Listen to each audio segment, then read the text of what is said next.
Okay, we're going to jump into another Nexstar tool. This is a job pricing, job costing, and a sales commission report all rolled up into one. And there's 3 tabs. There's a setup tab, there's a quick job pricing tab, and there's a job costing tab. So I'm going to start here just on the setup tab. Right here, you'll go to your Nexstar profit pricer on MP12 to put in your overhead per day for this department that you happen to be pricing it for. Let's say your overhead per day is $1,400 and your labor per day is $250, and your commission is a 8% commission, and your desired profit is, let's say, 30%. And I'm going to put in a sliding scale of 2%. I'll explain that when we get to the job costing side. So that's primarily setup. I'll just recap this. You go to the MP12 tab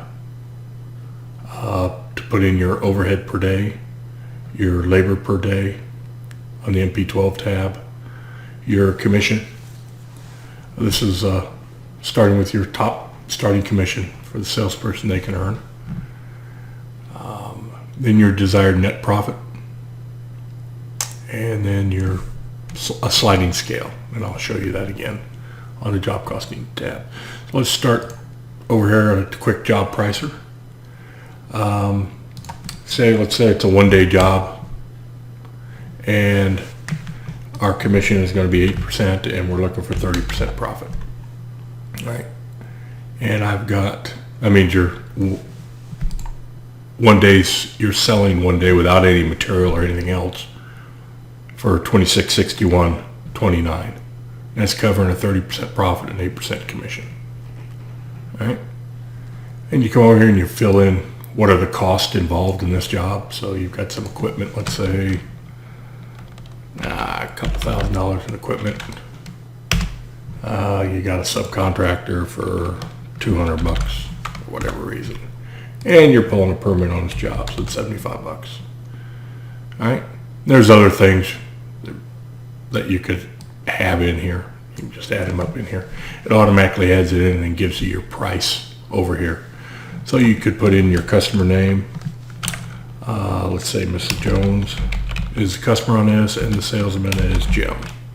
Okay, and I would encourage your salesman when he fills this out to go ahead and print this out and put it in the job folder. That way you know how he created the job on the fly. Okay, so now from there, we're going to jump into a job costing and just see how that job came out. So we're going to look at the invoice, and we're going to assume the invoice is going to be for $63.30.65. So I'll come over here and I'll put in $63.30.65. That's what we sold it at, and we had a day in the job. Okay, and then our material, I think we said $2,000. We had $75 for a permit. And this will be your actual job cost.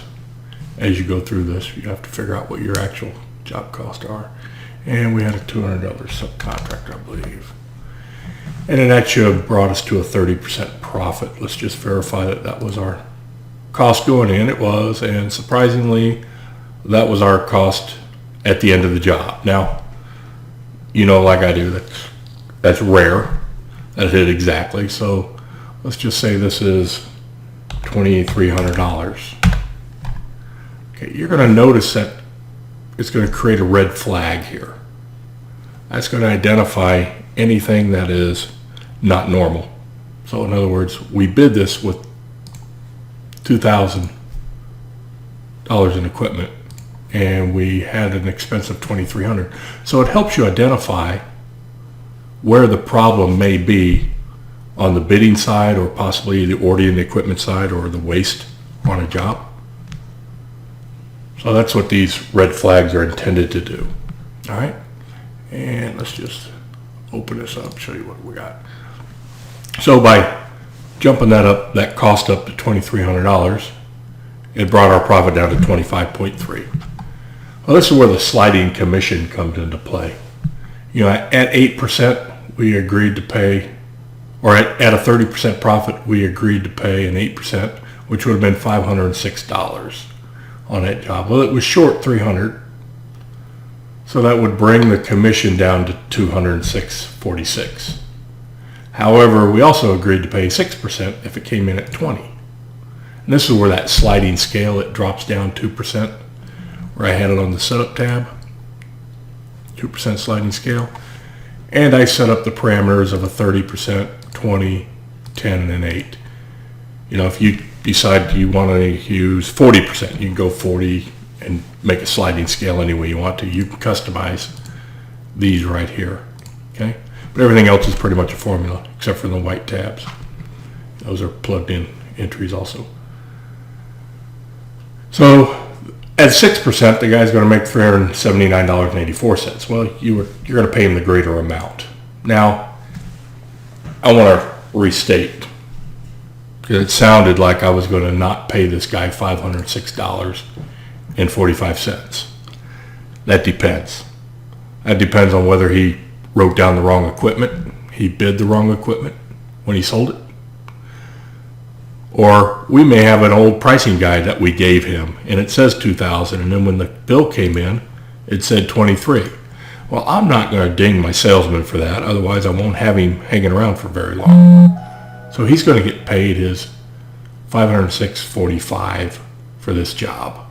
This is just a red flag to identify something that you need to fix in your business. Okay? That's what that is. So let's say the job came in, the material came in perfect, but the crew took an extra day. Okay? And I can see there's a formula wrong here, so I'll just fix that here real quick. All right, so now labor cost me $500.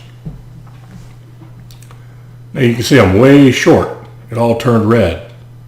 So it looks like my salesman is only going to get a $126 commission here.